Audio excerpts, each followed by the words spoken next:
Dystopia.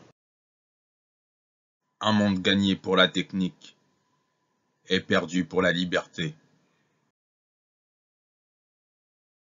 Bernanos.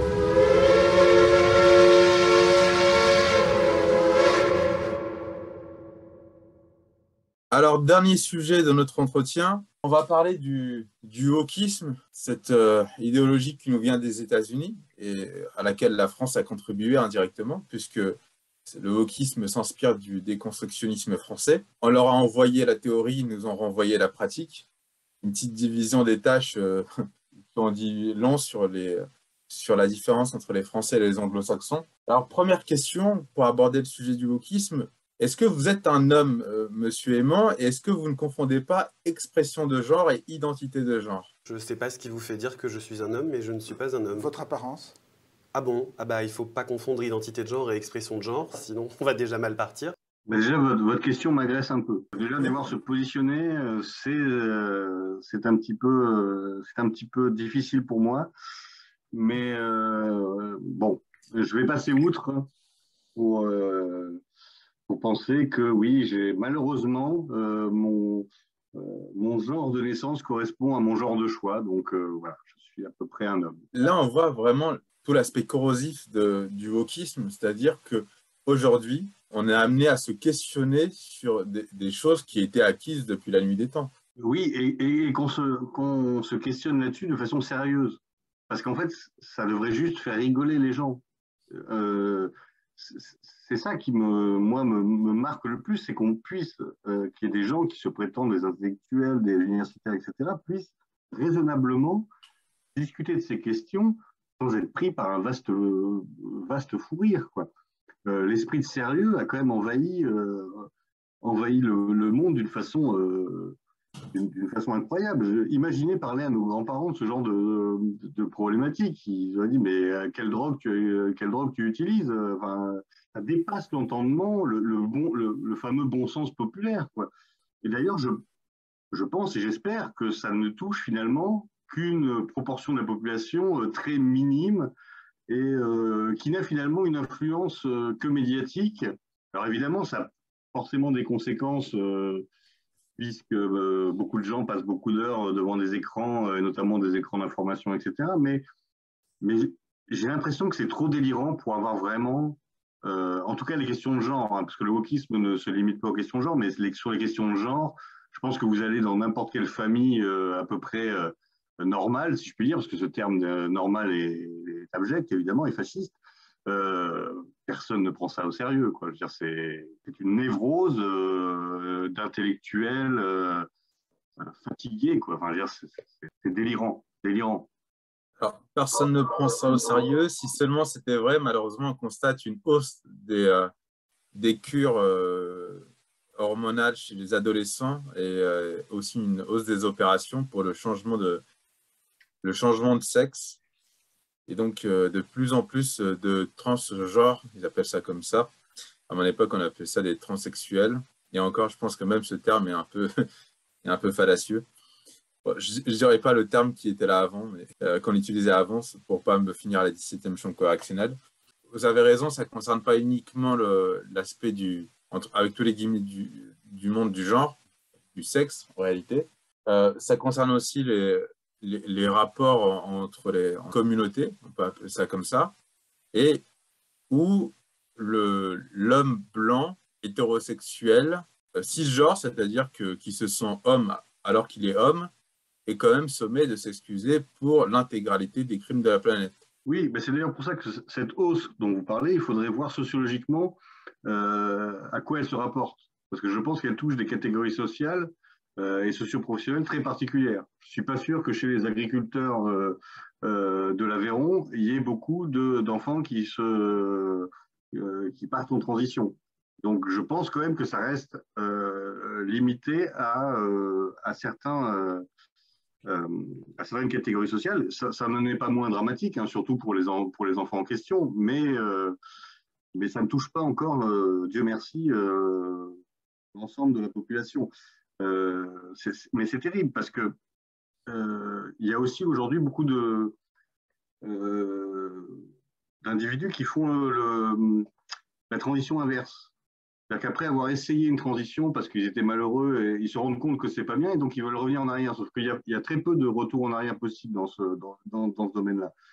Euh, c'est inquiétant parce que ça fait le malheur de beaucoup d'enfants, enfin de beaucoup d'enfants, d'un certain nombre d'enfants, et ça c'est évidemment criminel parce que des enfants puissent à un moment donné ou l'autre de leur évolution se poser quelques questions sur leurs attirances, sur leur sexualité, etc.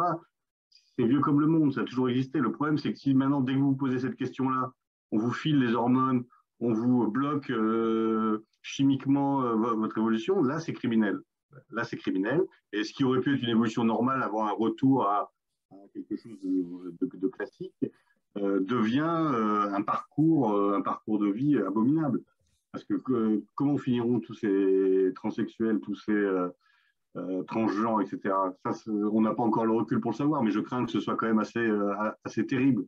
Hein, en termes de suicide et de drogue, je pense qu'on va voir des statistiques très, très parlantes dans quelques années. Vous dites que ce phénomène semble finalement assez restreint, mais le problème qui se pose, c'est que politiquement, il y a un accompagnement. C'est-à-dire que tout cela est en train d'être inscrit dans la loi et la loi peut aussi faire changer les mœurs. Donc peut-être que ça, aujourd'hui, ça apparaît limité, mais que demain, par cette volonté politique, on arrivera à quelque chose de beaucoup plus généralisé.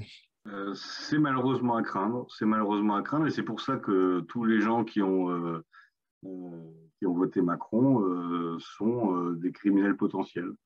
Et notamment les gens qui se prétendent catholiques ou musulmans, qui ont réélu de façon très large un homme qui participe de cette ignominie qui est une attaque frontale contre la loi naturelle, contre l'équilibre psychologique des individus. Et voilà, donc malheureusement, oui, puisqu'on l'a reconduit, par exemple, lui, pour 5 ans, ça risque de s'accentuer. Encore une fois, la résistance, elle peut être individuelle, elle peut être au niveau des parents qui, justement, ne doivent pas être complices de ça, doivent tenter de résister. C'est eux qui ont quand même encore, tant qu'on ne leur retire pas une autorité parentale, comme dans les autres domaines, il faut se préserver au maximum de ces influences néfastes et pour le coup mortifères. On peut le souhaiter, mais quand on regarde un petit peu ailleurs, et je regarde du côté du Canada, il y a des parents qui se sont élevés contre cela et qui ont été jetés en prison. Donc on peut aussi penser que malheureusement, nous suivions cette tendance-là, cette évolution-là. Ben, malheureusement, oui, on a une petite tendance, c'est un peu notre propos, à suivre toujours ce qui vient de l'autre côté de l'Atlantique à la lettre, avec quelques années de retard. Mais en même temps, c'est un sujet suffisamment grave alors c'est facile à le dire tant qu'on n'est pas concerné directement, mais pour risquer la prison, plutôt qu'avoir un enfant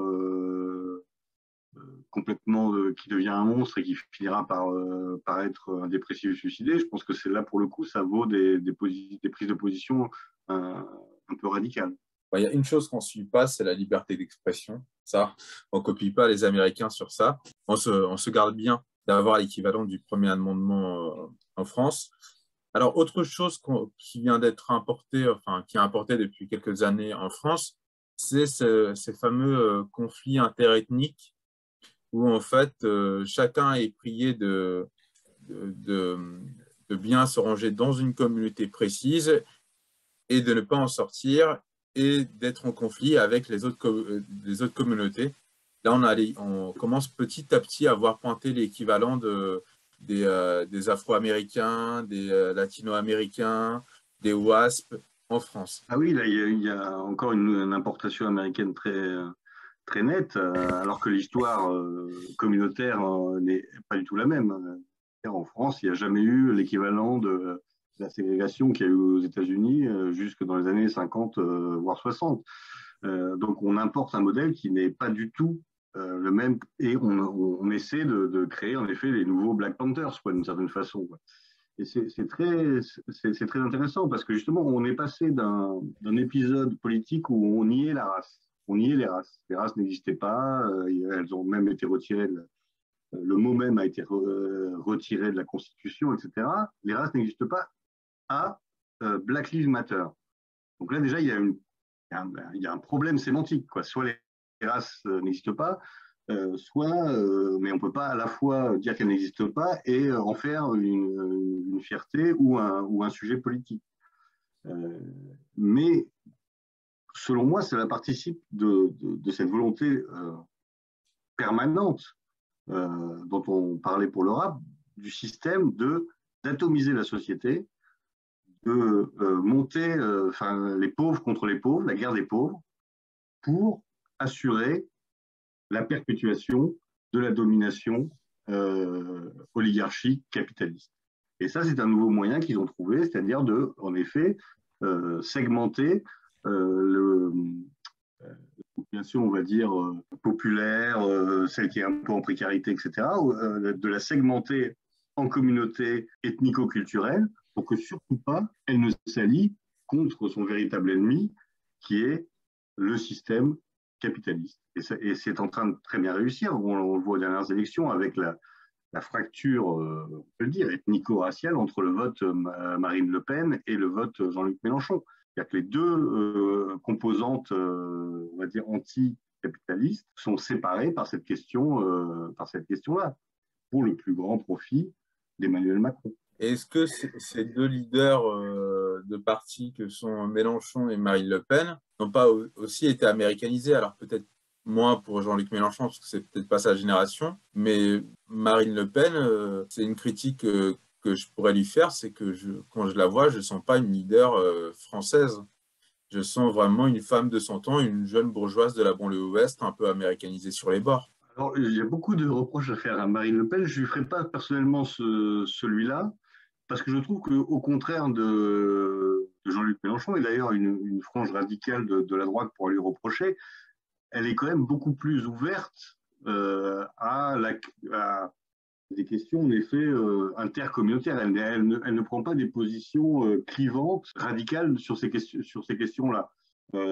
Son positionnement social me paraît assez sincère et c'est plutôt l'aspect que je trouve intéressant chez elle. D'une certaine façon, je dirais que Jean-Luc Mélenchon, par le choix très clair qu'il a fait de l'indigénisme et de la créolisation, me paraît beaucoup plus rentré dans cette optique de lutte des races remplaçant la lutte des classes. Ça, pour le coup, cette lutte des races remplaçant la lutte des classes, j'ai l'impression que c'est un peu ce qu'a voulu faire de l'autre côté de l'échiquier politique Zemmour. Alors Zemmour a été plus clivant sur ces questions-là parce qu'il a pas, je pense c'est aussi un parti très neuf et il a dû faire les choses très vite. Je ne veux pas lui faire de procès d'intention parce qu'il y a un certain nombre de choses que je partage tout à fait avec ses constats.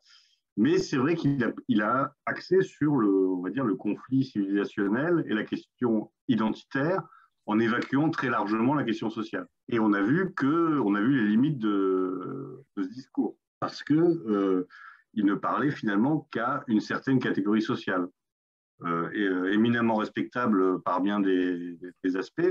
C'est pas mon propos, mais ça n'a pas parlé de façon très large à la population française. C'est-à-dire qu'en fait, tout axé sur l'identitaire est apparu comme une impasse pour moi. Je vais reprendre ce terme d'identitaire. Comment je le perçois de mon point de vue, c'est que avant c'était les enfants d'immigrés qui avaient des problèmes identitaires et qui se posaient la question de l'appartenance. Aujourd'hui, j'ai l'impression que c'est l'ensemble de la société, même les Français de souche, qui se posent la question de leur communauté, de leur appartenance identitaire. J'ai l'impression que l'intégralité du pays, toute communauté confondue, ne sait plus où il habite. Ah ben, ça, c'est très clairement, et c'est tout à fait dans le sujet de ce soir. Et c'est une des conséquences de l'américanisation, qui a en effet détruit toutes les véritables appartenances culturelles, qui a uniformisé, qui a cassé, et on se retrouve dans un magma sous-culturel où en effet on peine à se définir, et quand on peine à se définir, on se définit par le plus petit dénominateur commun, qui va être celui, par exemple, en effet, la race. Parce qu'on n'a plus d'histoire commune, on n'a plus de culture commune, on n'a presque plus de langue commune, on n'a plus de projet commun. Et la tendance naturelle est à se regrouper sur le plus petit dénominateur commun parce qu'on a cassé tout le reste. Et c'est évidemment une des conséquences de cette américanisation ou de cette sous-culturalisation où, en effet, qu'est-ce que c'est qu'être français aujourd'hui? Donc les gens, certains vont dire, bah, c'est être blanc catholique. D'autres vont dire, ah ben non, c'est avoir des papiers français. Mais il n'y a plus de roman national, il n'y a plus d'appartenance. Il n'y a plus un fait qu'on mange la même chose, on parle la même langue, on rêve des mêmes choses, etc. Donc, en effet, on est dans une période de basso identitaire où chacun se rattache à des choses parfois artificielles, d'ailleurs, des communautés qui n'ont jamais existé, parce que l'américanisation a tout détruit et que c'est très difficile aujourd'hui de définir ce que c'est être français. Xavier Mange, je vous remercie de votre participation à notre contre-journal. Ce fut un plaisir d'échanger autour de la question de l'américanisation de la société française, qui est un processus largement entamé. Vous nous avez donné quelques clés pour infléchir le cours des choses, le cours de l'histoire. Je retiens parmi l'une de ces clés la question de la transmission. Donc chacun pourra à son niveau essayer de transmettre pour conserver notre patrimoine, notre identité. Et je renvoie nos auditeurs à vos ouvrages qui traitent de l'américanisation, mais pas seulement de notre modernité. C'est aussi l'occasion de transmettre et de regarder sous un œil différent le monde et l'époque actuelle. Merci encore. Oh, say, can you see?